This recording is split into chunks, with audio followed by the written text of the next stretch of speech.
ఎఫెసీయులకు రాసిన పత్రిక 2వ అధ్యాయము 8వ వచనములో మీరు విశ్వాసము ద్వారా కృపచేతనే రక్షింపబడి ఉన్నారు. రక్షణ అనేది అసలు ఇప్పుడు ఎవరి ద్వారా దొరుకుతుందో తెలుసా? సంఘము ద్వారా, శావకుడు ద్వారా దొరుకుతుంది ఇప్పుడు రక్షణ. మూడోది, ప్రాంతము ద్వారా రక్షణ దొరుకుతుంది. పక్కింటాము బాప్తిస్మం తీసుకుందని నేను కూడా బాప్తిస్మం తీసుకోవాలి.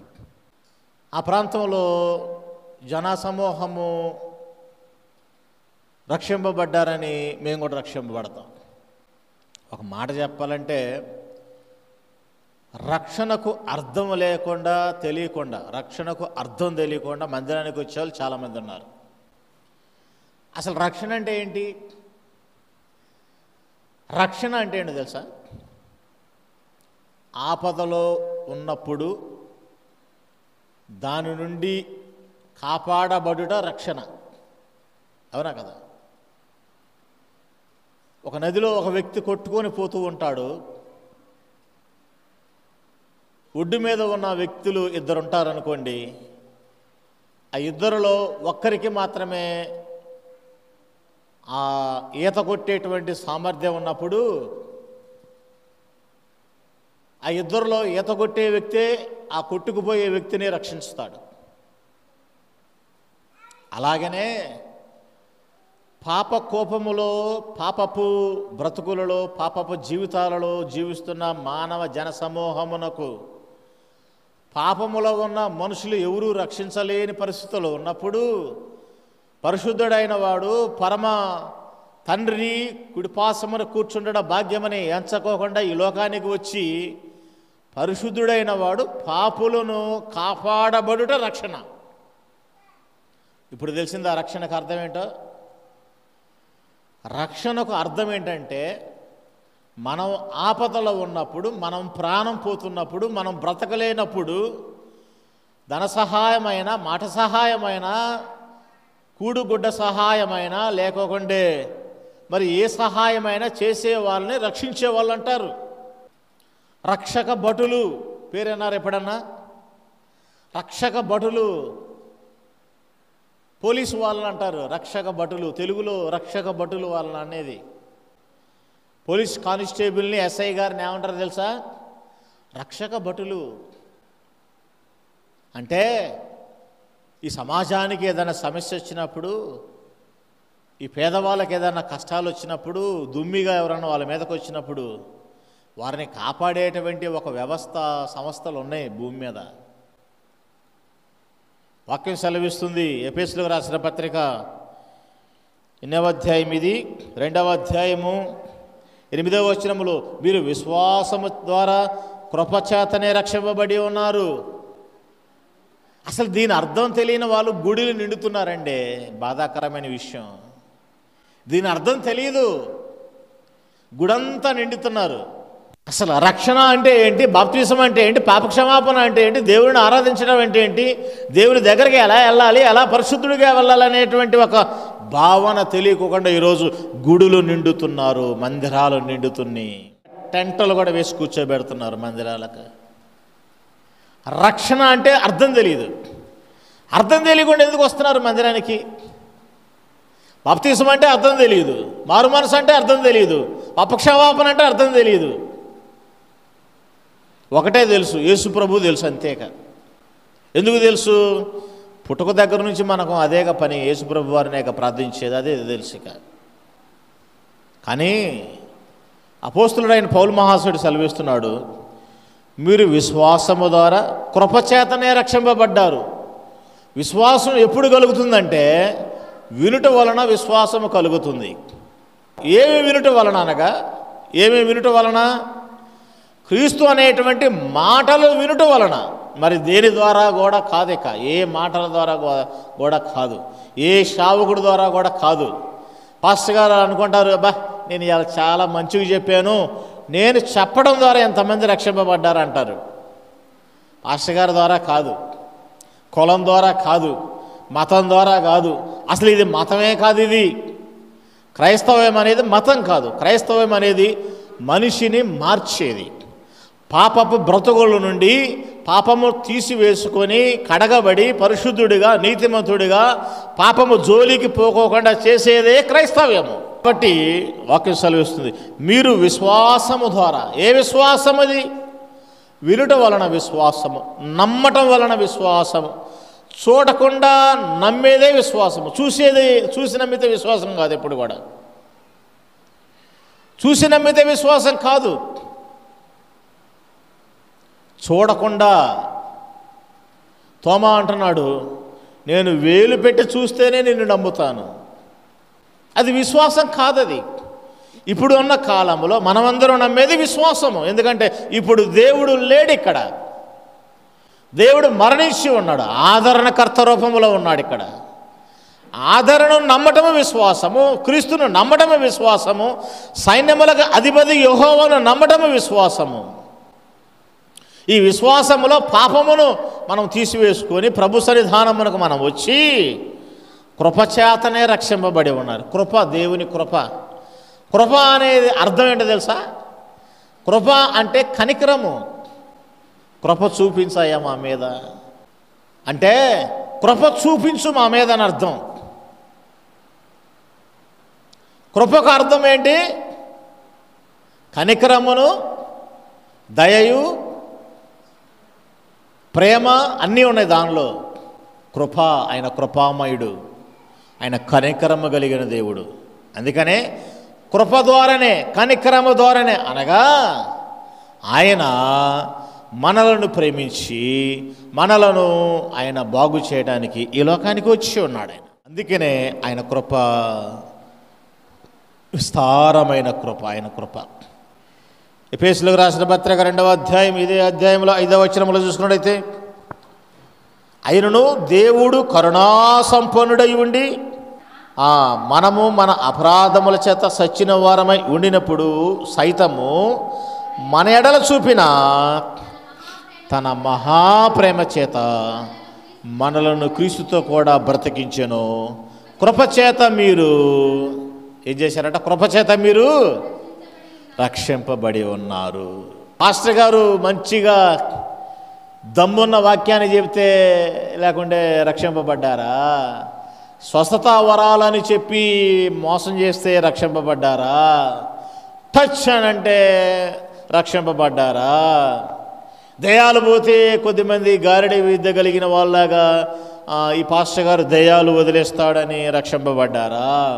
లేకంటే కులం ద్వారా సుబ్బమ్మ, ఎల్లమ్మ, పుల్లమ్మ మందిరానికి వెళ్తున్నారని మీరు మందిరానికి వెళ్ళి రక్షింపబడ్డారా? లేకుంటే పక్కింటామా బాప్తిసం తీసుకుంది, అమ్మ మా ఆయన ఊకోడు, నేను కూడా బాప్తిసం తీసుకోవాలనుకొని బాప్తిసం తీసుకొని రక్షింపబడ్డారా? ఏ రక్షణ కావాలి మీకు? ఎలాంటి రక్షణ కావాలి? ఈ రక్షణ, ఈ కృప ఎలాగ ఉందో తెలుసా? అయినను దేవుడు కరుణా సంపన్నుడై ఉండి. ఎవరి మీద కరుణా సంపన్నుడై ఉన్నాడు? ఆయన మానవ జాతి ప్రజల మీద కరుణా సంపన్నుడై ఉన్నాడు. పాపుల మీద కరుణా సంపన్నుడై ఉన్నాడు. దోషుల మీద కరుణా సంపన్నుడై ఉన్నాడు. అర్హత లేని మనుషుల మీద కరుణా సంపన్నుడై ఉన్నాడు.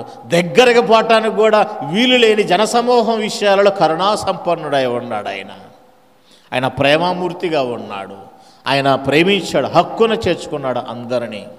ఈ మనుషులను ప్రేమించాల్సిన అవసరత ఆయనకు లేదు.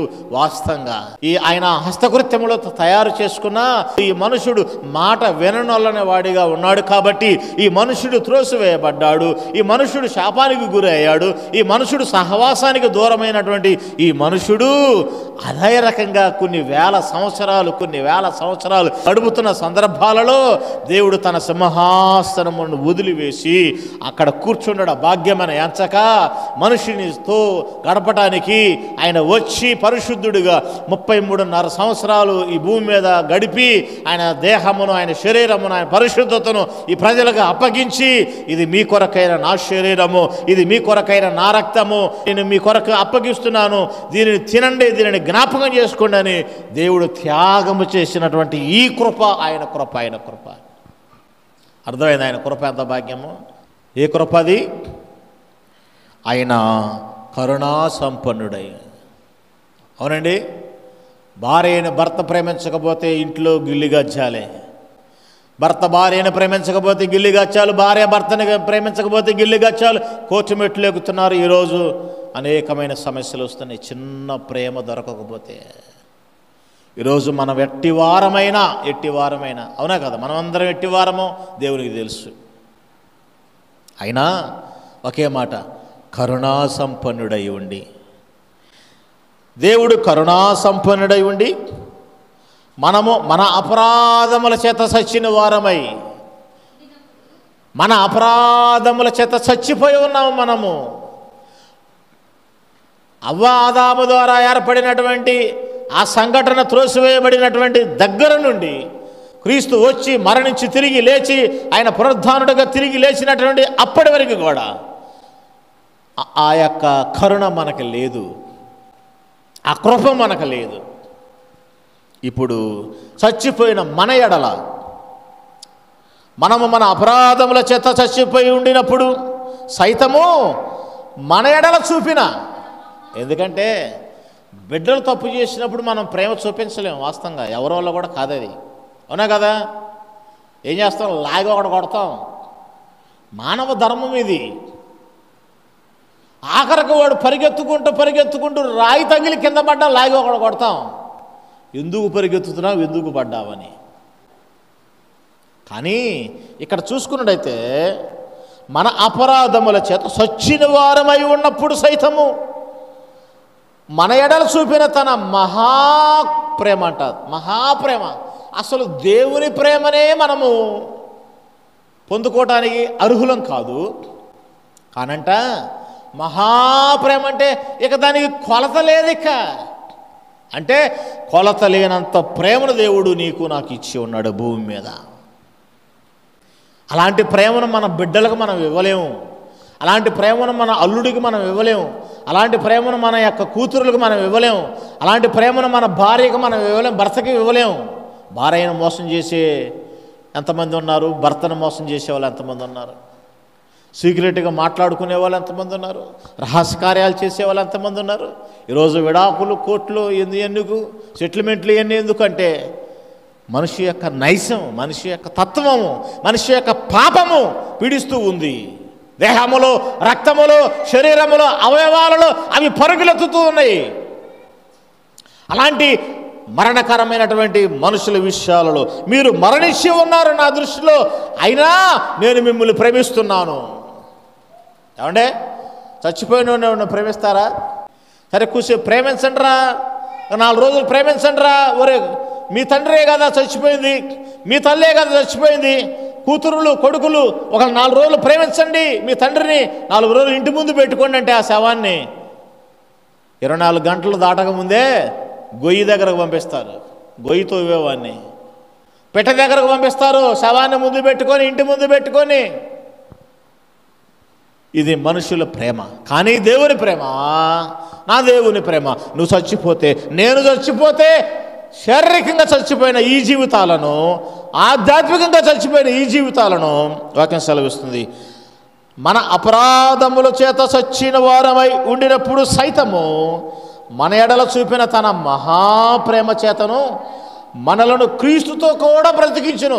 క్రీస్తుతో కూడా అనగా క్రీస్తు ఏ రకంగా అయితే మరణించి తిరిగి 3వ దినమున లేచి ఉన్నాడో అలాంటి పునరుద్ధానాన్ని ఇప్పుడు మనకు కూడా ఇవ్వడానికి ఆయన సిద్ధంగా ఉన్నాడు. ఆయన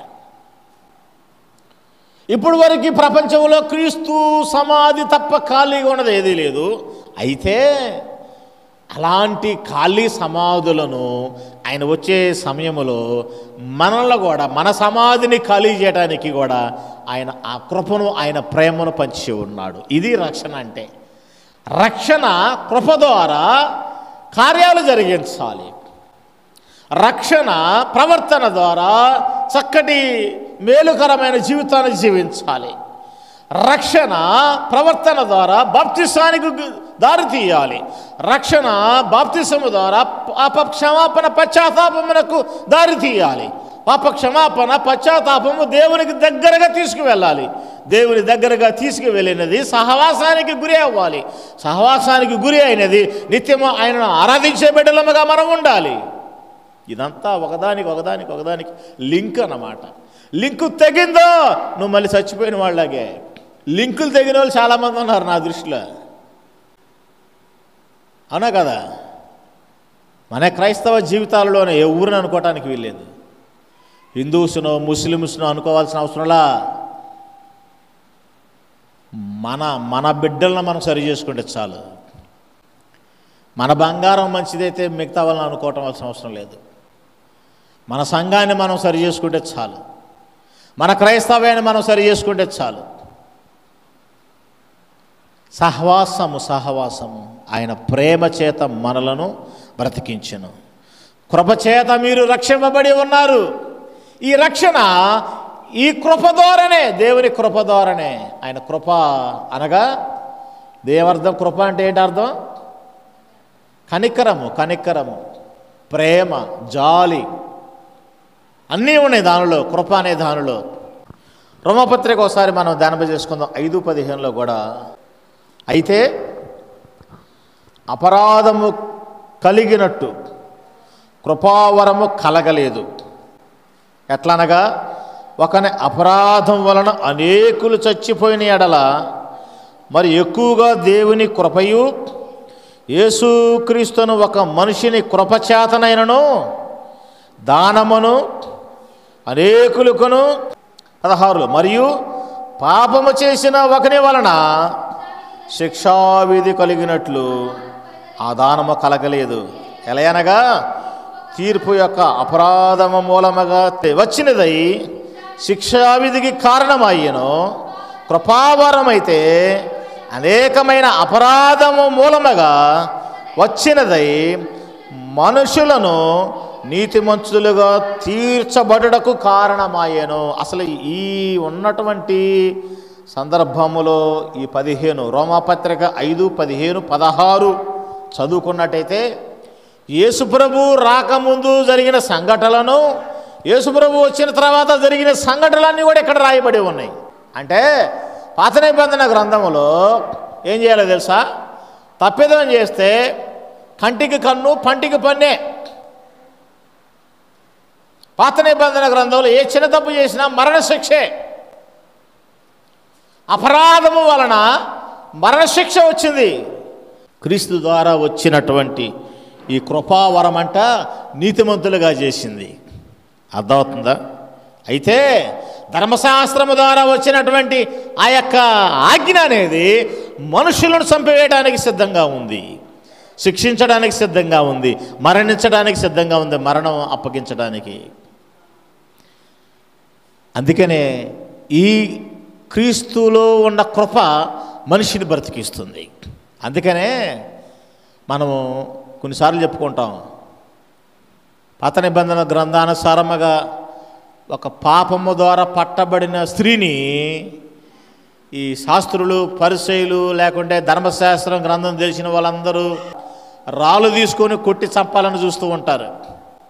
అదే సమయంలో దేవాది దేవుడు యేసుక్రీస్తు వారు వంగి నేల మీద రాస్తూ ఎవరైతే పాపము లేని వారో వాళ్ళు ఏమైనా శిక్షించని చెప్పినప్పుడు వాళ్ళందరూ పారిపోతారు. అప్పుడు యేసుప్రభు అంటారు, అమ్మా అని అంటాడు ఆయన. అంటే ధర్మశాస్త్ర గ్రంథానికి సంబంధించినటువంటి రూల్స్ ఏమో వ్యక్తిని చంపడానికి సిద్ధంగా ఉంది. ధర్మశాస్త్రాన్ని కొట్టివేయడానికి వచ్చినటువంటి యేసుక్రీస్తు వారు సైతం కూడా తప్పిదము చేసినటువంటి వ్యక్తులను, సచ్చిన మనుషులను కృపలో బ్రతికించడానికి, ప్రేమతో బ్రతికించడానికి ఆయన రక్తం, ఆయన శరీరము ఇప్పుడు మనకు సిద్ధంగా ఉంది. అందుకనే ఇక్కడ మరియు పాపము చేసిన ఒకని ఎడల శిక్షావిధి కలుగునట్లు ఆ దానము కలగలేదు. ఎలయనగా తీర్పు ఒక అపరాధము మూలముగా వచ్చినదై శిక్షావిధికి కారణమైను. కృపావరమైతే అనేకమైన అపరాధముల మూలమునగా వచ్చినదై మనుషులను నీతిమంతులుగా తీర్చబడుటకు కారణమైను. కృపావరము, కృపచేత రక్షింపబడ్డాము, కృపచేత బ్రతికింపబడ్డాము, కృపచేతనే మనం మారు మనసు పొందుతున్నాము. నీ కృప లేనిదే మేము బ్రతకలేమయ్యా, నీ కృప లేనిదే మేము ఉండలేము. కృప చూపు అనగా దానిలో చాలా అర్థాలు ఉన్నాయి. ప్రేమ, జాలి, కనికరము, మానవత్వము అన్నీ ఉన్నాయి. అన్నీ కలగలిపి ఆయన యేసు ప్రభువులో ఆ కృప ఉంది కాబట్టి ఇప్పుడు మనము కృప ద్వారానే రక్షింపబడ్డాం. ఇప్పుడు మీరందరూ దేని ద్వారా రక్షింపబడాలి? కృప ద్వారానే. చచ్చిన వారమైన మనము కృప ద్వారానే రక్షింపబడాలి. ప్రాంతం ద్వారా కాదు రక్షింపబడేది. ఏమా, ప్రాంతం ద్వారా కాదు, పాస్టర్ గారి ద్వారా కాదు. కృప, దేవుని కృప, దేవుని యొక్క రక్షణ, దేవుని యొక్క ప్రేమ, యేసుప్రభు వారి యొక్క మరణము, యేసుప్రభు వారి యొక్క రక్తము నిన్ను పునరుద్ధానములో పాలు పంచి లేపి ఆయన పక్కన కూర్చోబెట్టి ఆయనకు ప్రతి గానములు చేసే జీవితాలను ఆ కృప మనకు అప్పగిస్తుంది. రోమాపత్రిక 5:20 కూడా చూసుకోండి. ఇదే పేజీలో 5:20లోని, మరియు అపరాధము విస్తరించున్నట్లు ధర్మశాస్త్రము ప్రవేశించెను, అయినను పాపము మరణమును ఆధారము చేసుకుని ఎలాగో ఏలెనో అలాగనే నిత్య జీవము కలుగుటకై నీతి ద్వారా కృపయు మన ప్రభువైన యేసుక్రీస్తు మూలముగా ఏలు నిమిత్తము పాపం ఎక్కడ విస్తరించునో అక్కడ కృప అపరిమితముగా విస్తరించును. పాపం ఎంత విస్తరిస్తుందో దేవుని కృప అక్కడ విపరీతంగా అపరిమితంగా విస్తరించును. విస్తారమైన భూభాగములో ఆయన కృప ప్రపంచపు నలుమూలల భూమి సరిహద్దులలో పరచబడి ఉన్నది. భూమి అంతా ఆయన కృప పరచబడి ఉన్నది. ఎక్కడికి పోయినా నువ్వు మారు మనసు పొందొచ్చు. నీటిలో మారు మనసు పొందొచ్చు, ఆకాశంలో మారు మనసు పొందొచ్చు, ఏ ప్రదేశమైనా మారు మనసు పొందొచ్చు, నమ్మి బాప్తిసం తీసుకోవచ్చు. ఫిలిప్పు నపుంసకుడు ప్రయాణము చేస్తున్న సందర్భాలలో ఇదిగో నీరు బాప్తిసం ఇవ్వమన్నప్పుడు ఫిలిప్పు బాప్తిసం ఇచ్చాడు మార్గ మధ్యలోని. ఈరోజు మనం బాప్తిసాలు తీసుకోవాలంటే కృష్ణానది కావాలి, గోదావరి కావాలి, మనకు ఆటోలు కావాలి, మనకు చక్కటి బట్టలు కావాలి, చక్కటి బంధువులు కావాలి, దానికి ఒక ఫంక్షన్ కావాలి, దానికి ఒక మరి డేటు, మళ్ళీ పుట్టినరోజు డేటు దానికి మళ్ళీ, అవునా కదా? బైబిల్లో లేదు అలాంటిదేమీ. చక్కగా కృప దొరికిన తర్వాత, చచ్చిపోయిన మనుషులు కృపతో బ్రతికింపబడిన తర్వాత వారు మనసు పొంది పాప క్షమాపణ పొందుకొని పశ్చాత్తాపముతో పాపములు క్షమించు ప్రభువా అని గోజాడుకొని నీతిమంతులుగా ఆయనలో బ్రతికి ఆ కృపకు పాత్రులు అవటమే బైబిల్ నేర్పేది. ఇది బైబిల్ నేర్పేది. సంఘాలలో ఈ బోధలు లేవు, సంఘాలలో ఎలాంటి కృపల గురించి లేవు, సంఘాలలో ఎలాంటి వాక్యాలు లేవు. కాబట్టి మీరు దేని ద్వారా బ్రతకాలో తెలిసి ఇప్పుడు దేవుని కృప ద్వారానే బ్రతకాలి. అక్షరము మనిషిని చంపింది, అర్థమైందా? ధర్మశాస్త్ర గ్రంథము మనిషిని చంపింది, కృప మనిషిని బ్రతికించింది. కృపచేతనే మీరు రక్షింపబడి ఉన్నారంటే చచ్చిపోయిన మనం అందరం కూడా ఆయన కృపచేతనే రక్షింపబడి ఉన్నాం. యేసుప్రభు లేనప్పుడు అక్షరం అందరిని కూడా శిక్షించింది. యేసుప్రభు వచ్చిన తర్వాత ఆయన రక్తం, ఆయన శరీరం ప్రతి ఒక్కరి విషయాలలో ఇప్పుడు ఏం చేస్తుంది? అపరాధముల చేత, పాపముల చేత మీరు చచ్చిపోయినా అయిన వారైనా సైతము ఇప్పుడు దేవుని కృపచేత, దేవుని ప్రేమ చేత ఇప్పుడు మీరు రక్షింపబడి ఉన్నారని వాక్యం సెలవిస్తుంది. చదువుకొని ఉన్నాం మనము. దేవుని ప్రేమ, దేవుని కృప మనలను బ్రతికించబట్టి ఈరోజు మనం ఎక్కడ ఉన్నాం, బ్రతికి బట్టగట్టి ఉన్నాము. ఇది నిజమైన కృప, నిజమైన రక్షణ. ఇది ఇప్పుడు చెప్పిందంతా నిజమైన రక్షణ, నిజమైన కృపకు సంబంధించింది. రోమపత్రిక 6:23 కూడా ఒకసారి మనం ధ్యానం చేసుకుంటే, ఎలాగనగా పాపము వలన వచ్చి జీతం మరణము, అయితే దేవుని కృపావరము మన ప్రభువైన యేసుక్రీస్తునందు నిత్యం. పాపముతో ఉన్న మనుషులు వచ్చేటువంటి జీతం ఏంటంటే, ఎలాగనగా పాపం వలన వచ్చి జీతం. పని చేసుకుంటే జీతం, ఉద్యోగం చేసుకుంటే జీతం, వ్యాపారం చేసుకుంటే జీతం, పొలం పంట వేస్తే జీతం, అవునా కదా? పాపానికి కూడా జీతం ఉంది. బాగుంది కదా ఇది? ఉదయం 6 గంటల నుండి సాయంత్రం 6 గంటల వరకు పని చేసుకునే వాళ్ళు ఉన్నారు. 500,000 రూపాయల కోసం, పొట్ట కూడి కోసం, కుటుంబ పోషణ కోసం, జీతం కోసం పనిచేసే వాళ్ళు మనం చూస్తున్నాం. ప్రతి పనిలో జీతం ఉంది. అలాగనే పాపములో కూడా జీతం ఉంది. పాపము వలన వచ్చే జీతము ఏందంట? మరణము. అయితే అనగా అంటే ఈ మరణానికి ఆయన అడ్డుపుల్ల వేశాడు, ఈ మరణానికి ఆయన చేయి చాపాడు, ఈ మరణానికి ఆయన దేహాన్ని ఇచ్చాడు, ఈ మరణానికి ఆయన దిగి వచ్చి ఉన్నాడు. అయితే అని అర్థం అన్నమాట. అక్కడ దేవుని కృపావరము మన ప్రభు అయిన యేసుక్రీస్తునందు నిత్య జీవము. ఆ కృపావరములో నుండి నిత్య జీవము, ఆ కృపావరములో నుండి రక్షణ, ఆ కృపావరములో నుండి పునరుద్ధానము, ఆ కృపావరములో నుండి చచ్చిపోయిన మనమందరం కూడా బ్రతికి ఉన్నాము. ఇది కృప, దేవుని కృప. లేకపోతే ఎప్పుడు మనము రక్షణ లేని వారముగా పాపమునకు జనకుడుగా ఉండేవాళ్ళము, పాపమును జుర్రుకుంటూ ఉండేవాళ్ళము, ఏమైపోయే వాళ్ళమో తెలియదు.